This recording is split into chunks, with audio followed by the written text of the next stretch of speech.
सुनीता दीदी, आप बच्चों को लेकर क्यों नहीं आई? यस, कीर्ति गुस्सा कर रहे थे। स्नेहा भाभी, मीनू और मंजू फ्लाइट से उतरते ही वो सीधा अपने दादी के घर चले गए और मैंने सोचा माँ भाई और आपसे मिलती चलूं। सास बोली, अच्छा किया, अपनी भाभी की खातिरदारी तो पता चले। भाभी बोली, आप दोनों आराम से बातें करें, मैं तब तक चाय बनाकर लाती हूँ।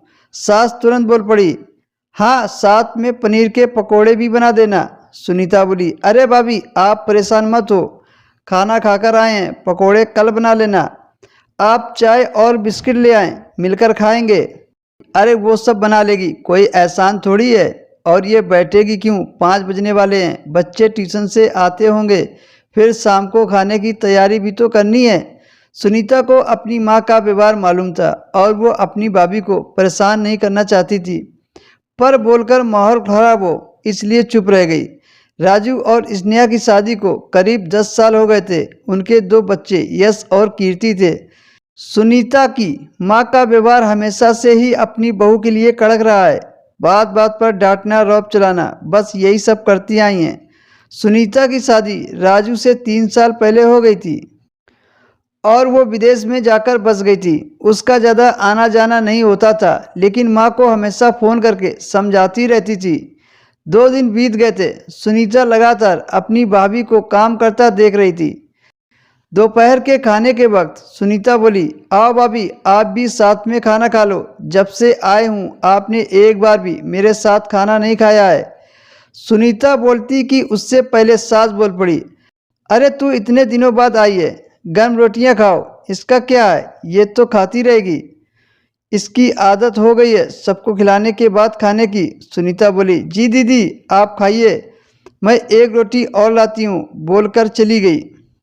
सुनीता अपनी माँ से बोली, माँ ये सब क्या है, भाभी को भी साथ में खाना खिलाया करो, वो रोज़ ठंडा और बच्चों का बचा हुआ खाना खाती है। सुनीता की माँ बोली, तू चुप कर। सुनीता सोचने लगी, माँ की वजह से भाभी की कोई वैल्यू नहीं समझता है। माँ ने सबके दिमाग में यही सेट कर रखा था कि वो जो कर रही है कोई एहसान नहीं है, जिसकी वजह से राजू के साथ साथ बच्चे भी अपनी माँ का सहयोग तो छोड़ो, सम्मान भी नहीं कर रहे थे। तभी सुनीता अपनी भाभी से बोलती है, भाभी ये सब क्या है, तुम पूरा दिन काम करती रहती हो, कोई भी तुम्हारी मदद नहीं करता है, किसी भी चीज़ के लिए तुम्हें आवाज़ लगाते हैं, सामने रखे जूते मुझे तक किसी को नहीं दिखते हैं। अभी तो ये बच्चे हैं, बड़े होकर तो ये तुम्हारी बिल्कुल नहीं सुनेंगे। भाभी बोली, मैं क्या करूं दीदी, कुछ सिखाती हूँ, डांटती हूँ, मम्मी जी ये कहकर रोक देती हैं। अभी बच्चे छोटे हैं, माँ को सारे काम करने ही पड़ते हैं। तुम कौन सा अनोखा काम कर रही हो, मम्मी जी कहती हैं। तुम जो भी अपने पति बच्चों के लिए कर रही हो इसमें कोई एहसान नहीं है, ये तुम्हारा फर्ज है। कहते हुए स्नेहा रोने लगती है। सुनीता को बहुत बुरा लगता है, माँ स्नेहा के साथ अन्याय कर रही हैं। ऐसा थोड़ी होता है, बहू भी एक इंसान होती है, अगर वह सबका ख्याल रखती है तो हमारा भी फर्ज बनता है उसका ख्याल रखना, कुछ तो दिमाग लगाना ही पड़ेगा। अगले दिन उसकी सास मंदिर से आकर चाय मांगती है। सुनीता चाय लेकर जाती है। तू क्यों लेकर आई, स्नेहा कहाँ है? मैंने बोला, उनकी माँ की तबीयत खराब है, अपने माँ को देखने गई है। तूने जाने क्यों दिया उसको, मुझसे क्यों नहीं पूछा? अब रसोई घर और बच्चों को कौन देखेगा? सुनीता बोली, हम तो हैं, फिक्र मत करो। रसोई में अपनी बेटी को काम करता देख उसकी माँ भी हाथ बटाने के लिए आ गई। बच्चे स्कूल और राजू खुद ही अपने आप से तैयार होकर चले गए। उसे गुस्सा आ रहा था स्नेहा पर, लेकिन दीदी के इशारा करने पर चुप हो गया। बच्चे दोपहर में स्कूल से घर आए। सुनीता ने उनको अपना अपना काम समझा दिया था, जैसे स्कूल ड्रेस हैंगर पर टांगना, जूते अपनी जगह रखना, अपनी प्लेट पूरी फिनिश करना।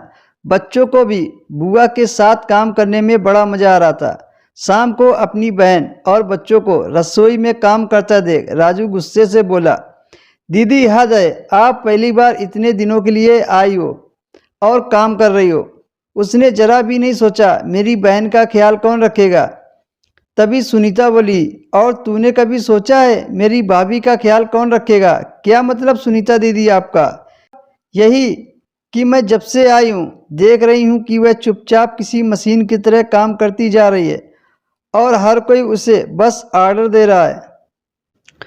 मदद की उम्मीद तो बहुत दूर की बात है। कल को तुम्हारे बच्चे भी यही सीखेंगे। इसमें माँ की भी गलती है। आपने उनको न समझाकर उनको बढ़ावा दिया। राजू, पति पत्नी एक दूसरे का सपोर्ट सिस्टम होते हैं और आपने उसे सपोर्ट की बजाय घर और बाहर की सारी जिम्मेदारी थोप दी। उसका घर में रहकर देखभाल करना कोई मजबूरी नहीं है, ये उसका परिवार है, इसलिए वो खुशी खुशी काम करती है और शायद एहसान ही करती है, वरना उसकी जगह और कोई होती तो ना जाने कितने झगड़े हो चुके होते। उसकी चुप्पी उसकी कमजोरी समझ लिया है तुम लोगों ने। बस यही समझाना चाहती हूँ। अब राजू को समझ आ रहा था कि उसने कितनी बड़ी गलती की है। और माँ, तुम भी भाभी का थोड़ा हाथ बटा दिया करो, जैसा मेरे साथ कर रही थी। आपको मुझ पर दया आ गई, लेकिन अपनी बहू पर क्यों नहीं आती? वो तो आपका सारा काम करती है। मेरी माँ चुपचाप सुनती रही। उन्हें एहसास हो रहा था कि उन्होंने कितनी बड़ी गलती की है।